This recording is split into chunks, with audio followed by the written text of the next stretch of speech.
मागण्या करणारे आणि मान्य करणारे समाधानी आहेत, त्यात आता तिसऱ्याची लुडबुड नको असं विधान जरांगेंच्या आंदोलनावरनं संजय राऊतांनी केलंय। सरकार आणि आंदोलक समेट चुकीचं आहे हे सांगून तेढ निर्माण करणं राज्याच्या हिताचं नाही असंही संजय राऊत म्हणाले।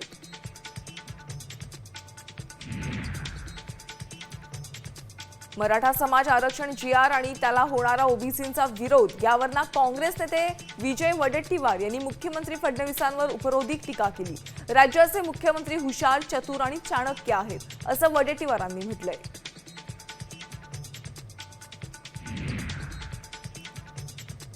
आरक्षणाबाबत सरकारनं काढलेल्या जीआरवरून आमदार रोहित पवारांनी प्रश्न उपस्थित केले होते। यावरून आता राधाकृष्ण विखे पाटील यांनी प्रत्युत्तर दिलंय। पापाचे धनी कोण हे रोहित पवारांनी त्यांच्या आजोबांना विचारावं असं विखे पाटील म्हणाले।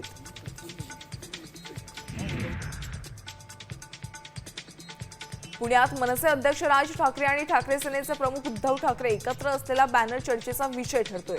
शहरातील अलका टॉकीज चौकात लागलेल्या या बॅनरवर दोन्ही नेत्यांनी एकत्र यावं अशी इच्छा कार्यकर्त्यांनी व्यक्त केली।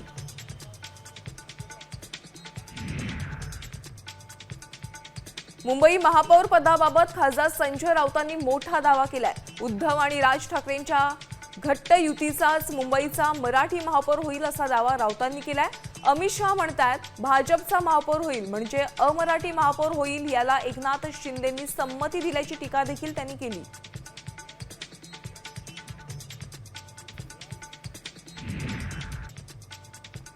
अभिनेत्री शिल्पा शेट्टी आणि राज कुंद्रा यांच्या विरोधात लुकआउट नोटीस जारी करण्यात आली आहे। एका व्यावसायिकाची 60 कोटींची फसवणूक केल्याप्रकरणी लुकआउट नोटीस बजावली आहे। यामुळे शिल्पा शेट्टीच्या अडचणीत वाढ झाली आहे। दोघेही देश सोडून जाऊ शकत नाहीत। अर्ज विक्रीतून म्हाडा मालामाल झालंय। केवळ अर्जाच्या माध्यमातून म्हाडाची 6 कोटी 35 लाख रुपयांची कमाई झाली आहे। गेल्या 1.5 महिन्यांमध्ये म्हाडाला 1,27,000हून अधिक ऑनलाईन अर्ज आलेत। प्रत्येक अर्जामागे म्हाडाला 500 रुपये मिळत आहेत। रेल्वे प्रशासनानं क्यूआर कोडद्वारे तिकीट विक्री सेवा कायमस्वरूपी बंद करण्याचा निर्णय घेतलाय। तिकीट तपासणीस दिल्यावर अनेक प्रवासी क्यूआर कोड स्कॅन करून तिकीट काढू लागले होते। त्यामुळे गैरवापराला आळा घालण्यासाठी रेल्वे प्रशासनानं हा निर्णय घेतलाय। एअर इंडियाच्या दिल्ली इंदूर विमानाचं इंदूर विमानतळावरच आपत्कालीन लँडिंग करण्यात आले। लँडिंग करण्यापूर्वी पायलटला इंजिनमध्ये तांत्रिक बिघाड झाल्याचं लक्षात आलं। यानंतर पायलटनं एटीसीला कळवलं असता विमानाचं आपत्कालीन लँडिंग करण्यात आलं।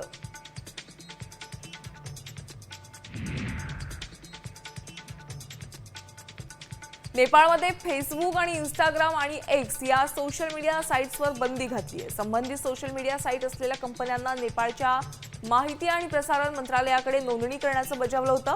मात्र संबंधित कंपन्यांनी नेपाळच्या मंत्रालयीन विभागात नोंदणी न केल्यानं नेपाळ सरकारनं हा निर्णय घेतलाय।